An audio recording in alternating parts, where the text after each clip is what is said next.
What's going on, everybody? Israel Galindo here from Advanced Networks. Wanted to do a quick impromptu video while I was over at a customer, but it was in regards to private clouds versus public clouds, and what does that mean for us creators?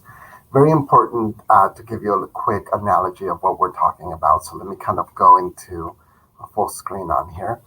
So most of us creators go from our devices, which are down here, straight to the cloud. This is where we record straight to social media, straight into websites, and straight into where we need to go. But what we need to do is we need to also create a backup solution of our devices as well. So the best thing to do is not only go from our main devices to the cloud, to just leaving it on the web for social media, is to then create a structure of your backups of your data, whether it's something you're post editing or you're actually not having to deal with for now, but you want to access the data later. So I'm kind of going to take you to a few things. For most of the movie studios that we work with, we actually have a network attached storage. All that means it's a high-end hard drive that's got a network cable to it that connects it to the internet. So what that does is what you want to do is you want to take your devices and work on your data saved there. That's for your first point of layer, which is where you back up your local data. So they're called NAS devices. I'll take you through them in a minute. And then once you go from there, you want to have a tool that takes your data to the cloud and saves it to your third layer, which is going to be your cloud storage. And I'll talk about those in a minute as well. And the reason for this video being public cloud versus private cloud. So let's take it right now to the NAS devices. What are NAS devices? You guys have seen USB drives, hard drives, etc. You take a USB drive, put it in your machine, you back up your machine, your Mac, your Windows, whatever. But a lot of us creators, we just create and we save to where we need to do, which are devices. It is very important to save and work from your storage devices. One, because you can share storage with other people, and two, it's also a storage backup. So if your computer was to die today, you still have your data saved. So let's talk about those storage devices for a minute and pricing. So a lot of the storage devices that you'll see out there are going to be different brands. Most of you guys go to the store, you see Western Digital, you see Hitachi, you see the ones that are more consumer-based for our level. A lot of these stations that you're seeing on here, the QNAPs, are ones that we look at for the higher end, but I'm going to show you something on the lower end. For most of creators, unless you're doing high projects, I would probably recommend an 8 terabyte. It's decent to start with. Start with an 8 terabyte, but let's go to a lower end one, something that's not going to break the bank. Buffalo is a good brand. They've been around for a while. Western Digital is good as well. Buffalo, I trust a little more with my data because we've been doing this for a long time, and Buffalo doesn't seem to crash as much as Western Digital does. But on these lower end ones, they come with drives inside, and these devices you just plug into the network. You can see it's got up to 4 bays. I can go later into what each bay means, but basically you're separating your hard drives for mirroring. And this one, it's already enclosed with a 8 terabyte NAS drive, as they call it, for about $500 US. So that's good, for that one. For us higher end ones, especially when we're putting them into the movie studios, we work directly on the QNAPs, and as you can see, they can get pricey. This one here is an 8 terabyte for $2,000, but this one here is about $936 for 4 bays. Again, 8 terabyte, etc. So it also depends on the device. Some devices work harder and faster because they have a bigger brain, a CPU, memory. QNAP has a better brain than the Buffalo. Buffalo's lower end, that's why it costs less. But if you're going to invest in your data storage, it's a good idea to save to these devices as your second layer. So let me go back to my screen. So when you're working on your first layer here, you're going to be saving your data to your second layer. That is your backup storage device. What's cool about these devices is that they have software already built in with cloud connectors to the cloud. So if you have OneDrive or Google Drive or AWS or Azure or anything, these devices can be set to be scheduled to sync to layer three devices, which are going to be, your public clouds and your private clouds. So most of them have that built in. So you just have to be able to turn it on in the dashboard and set it to back up to the cloud on a nightly basis, on incrementals that you want. So those are very important to always have that set, so you don't just have it sitting internally in your house or in your studio. If something was to happen, those devices are shot and gone. So very important to have that layer in security sync to the cloud. Now, I'm going to skip to layer 3, which is really more a cloud connector storage, and the reason for this video. A lot of us go online and we get free storage space, Dropbox, Google Drive, OneDrive, iCloud, because they're free, because they give us that free storage to a limited space. But here's the problem. These devices or these storage locations are public. Best way to describe it, and I described it in a meeting earlier today, was if you lived with roommates in the past, you can hear everything they're saying in their rooms, right? You could even open their door if you wanted to and listen into the conversation, or be snoopy and go into their data. Their data, their computers, their stuff. You can go through their drawers. So if you've left with roommates before, that's your public cloud. Google Drive, OneDrive, and all of these, and Dropbox, etc., they have public clouds. That's why they're so cheap.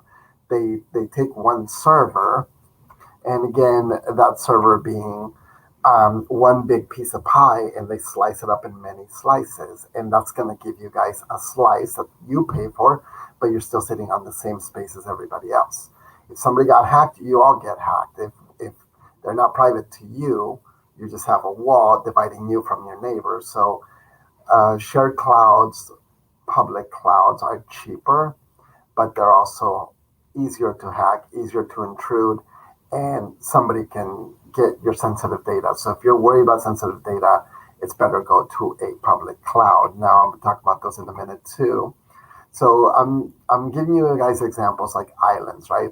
You go buy an island and you buy a shared island. Everybody goes to the same island. There's your public cloud. You got everybody partying on the island, and one person gets a little too intoxicated and gets into your business. On a private cloud, that's your private island. You bought your own island. There's nobody on it but you. People have to swim to your island, and you have an area of security around your island. You let people in that you want, and you don't let people in that you don't want there. So that's your private island there. It's your own house, your own apartment with no roommates in it. So the difference between is public clouds are cheaper, but less secure. Private clouds are more secure, and private clouds are also dedicated servers. If I get a private cloud, I have a server that's just for me, not for anybody else, but just for myself. And when I have my own server, I can dedicate who comes in, who comes out, in the security around that. Now, they are a little more pricey. We pay about $100 in US dollars right now for a 8 terabyte server on the cloud that's private, that we use for our sensitive information for one movie studio. So, and that's a lower end studio, but it's $100 a month versus, hey, I'm only paying $5 a month for my storage on Dropbox, etc. So then it gets to the point of, well, you're told that your data is encrypted. Is it encrypted though? Because a shared cloud encrypts the server as a whole. So anything that's encrypted in that is just so. You would need to encrypt your data before it's put up on the cloud, and that's software that I can link later on this video that you can use to encrypt your data before it goes to the cloud. Otherwise, whatever's on your computer, it's on the cloud straight across. They encrypt the server. They don't encrypt just your data. So that's a public cloud. On a private cloud, it's your server. You have everything encrypted in your own little bubble, and it is yours to secure. But that is also the difference between the two. Public cloud is a little more managed by the companies. Private cloud, they kind of leave it to you to manage your own security, your own, encryption. They give you the tools, they're all there, but you have to be a little more tech savvy to really drive a private cloud. But I will kind of hold off on that because there are private dedicated clouds that are managed online by our movie studios as well, that you don't have to be too techy to do so. So Some of the private clouds out there are IBM, AWS, Hitachi. They also got their own. Western Digital just started doing the dedicated private clouds. Azure has their own version of dedicated cloud where you spin up your own servers and things like that. So those are a little more robust in money versus the smaller ones where, again, the public ones are just a couple of bucks. So, okay, let me drop you guys over to cloud solutions and going through the difference between them. And I'm not going to spend too much time in these. I'll link this article as well. So when we're going to things like AWS, Box, Dropbox, a lot of these will tell you that they're giving you so much data, right? Let's just say you go to Dropbox for 50 gigabytes, all right? Let's just start with 50.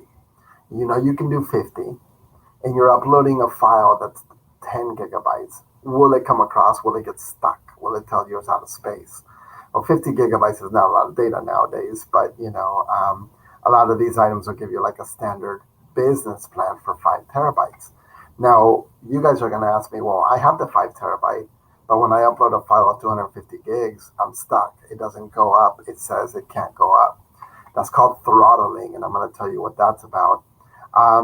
Things like Just Cloud, Microsoft OneDrive, OpenDrive, SpiderOak, Simplicity, all of those allow you to have these clouds on the business plans versus the commercial home plans, which most of us are on. But in giving you that information, let me take you to something like this. iDrive is what we use for our movie studios, and iDrive is a good company that does free, ENLIGHT, which is public, and then Pro and Pro Plus, which is private. But the biggest thing that you need to look for in anywhere you're going is your bandwidth limits. When you're uploading something up to the cloud, you can have the fastest internet in the world, but the thing is going to be this. If you are being throttled to go up at 250 and your file that you just took a video of is 300 gigabytes, it'll never go up. It'll never go up because you are being stopped at 250. Most of the public spaces do that. They throttle you. Why? Because so much data is going into them, and it's like lanes of a highway. You pay for the OVH lane, right? You pay money for that, so you can just go as fast as you want. But the slow lanes are going to get stuck. The free and the light, you're bumper to bumper. You can't go anywhere. So that's what it's about. So the bandwidth limit is very important for you guys to always look at. Now, if you're like us in the movie studio and you are making sure that your data is secure and not ripped off by other companies like HBO got ripped off and Sony and all of that, you're looking to private clouds. You're looking even past the Pro Plus. You're looking to enterprise, but that's not you guys. You guys are more in the middle class, business small class, and in the free and light classes. But recommendation from me personally, if I was to go with iDrive, I would pay for something like this, the Pro. The Pro gives you a 2 terabyte upload, which is great. And not a lot of us are pushing 2 terabyte upload files. And then your storage right here is giving you a terabyte, you know. So your monthly plans are this. Now, you can up your storage, which is great. A lot of us do. This one's 5 terabyte storage and 8 terabyte upload, you know, limit. Now, you're going to say, hey, well, wait a minute, if this is 5 terabytes and they're leaving me at 8, how can 8 go into 5? That makes no sense to me. Well, the limit of your bandwidth throttle going up is 8 terabytes. So imagine you have a bunch of little files that are going up. The maximum you can push up at the same time is 8 going up. Even if you can only do 5, you know, for you it's really going to be 5, but your throttle limit is going to be that. So Pro Plus is a good plan to go. Obviously, you can see the prices are not that expensive.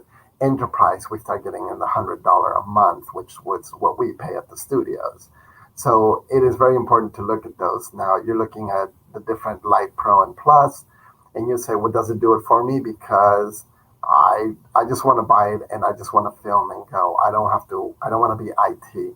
Yes, what it is in any of these, you get usability of applications that sit like Google Drive does, like, you know, OneDrive. It sits on your computer and it does the work for you. So I'll link this document, which will give you the difference between Google Drive OneDrive and everything else on that, which again, I'm not promoting iDrive at all. I'm not getting paid by them. This is something that we do use in the movie studios for live production. Also, iDrive does have a nice faster throughput, so I can edit smaller files, video edit on iDrive, believe it or not. So it's good for video editors. So let's take it one step further. So let's just say you got any application. Again, this is just iDrive. It would map a drive on the cloud for you. OneDrive does that. If you download their app, and Google Drive does that as well. You can map a drive. The letter D could be your cloud drive, or maybe you call it N, whatever. That's your data online. And just like anything else, on this one, there's no syncing. You grab a file, you work on it, it pulls it to your computer, puts it up, pulls it to your computer, puts it up. And they do work on both Windows and Mac, so I use it on my Mac as well. And then you create these awesome, structures on the cloud, just like OneDrive and Google Drive. Now, the key thing, and I'm going to be very important on the key thing on this, the key thing is going to be there's a difference between you dragging a file on a website to upload and using an application. The application uses a backdoor to bring your stuff up. Think of it like taking a U-Haul truck versus you lifting it through a window. So the browser limits how much you can transfer as well. So on a browser, which is called HTTP, that throttles how you take something up. So if I drag something on a browser, it's slower. They're using an app to upload. I won't get too techie on that because that's as much as I want to go with that information. So going back to our information on here, as a creator, what do you need in your house right now? You need a NAS device that's a network attached storage, and I'll link some of those items on there, where you save your data. That's going to be your mini server in your house that you work out of. Multi-computers can connect to it. You can open a port and have it connect remotely. If you happen to go on vacation a lot, you can see it. Think of it of your private cloud in your house. Very important to have that. And then your layer 2 would be your cloud connector on those devices to your layer 3, which is going to be your cloud connector.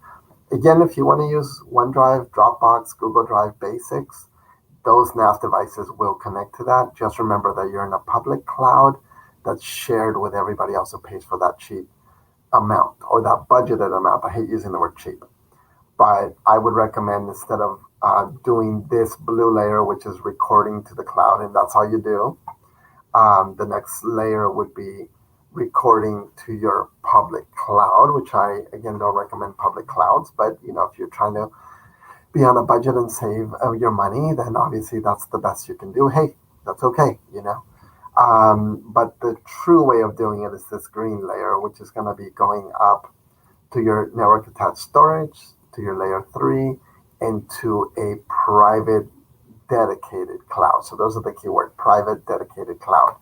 That's how you want to roll with this, to be secure, to have your data always protected. And then word to the wise, always have 2 to 3 backups of your data, not just on your device, but on your computer, but also on a third device that also has that. If you lose your phone, that sucks. If you burn your computer, that totally sucks. But you also have a third place where you have storage. And your fourth layer would be on layer 3, which is the cloud layer. So that would be your fourth place of backup. So very important to have backups of your data. It sucks when we lose our pictures. It sucks when we lose our data, but it sucks when you lose your customers' data. So very important to make sure that you look at this information and see what you can gain from it. And if you have any questions, feel free to comment on video. Let me know. Anything else you want to learn about, I'm happy to help. Very techy. So for us creators, it's always good to understand that side of IT. All right, I'll leave you guys be right there, and then I'll add those links and comments on that so you guys can follow through. Any questions, let me know.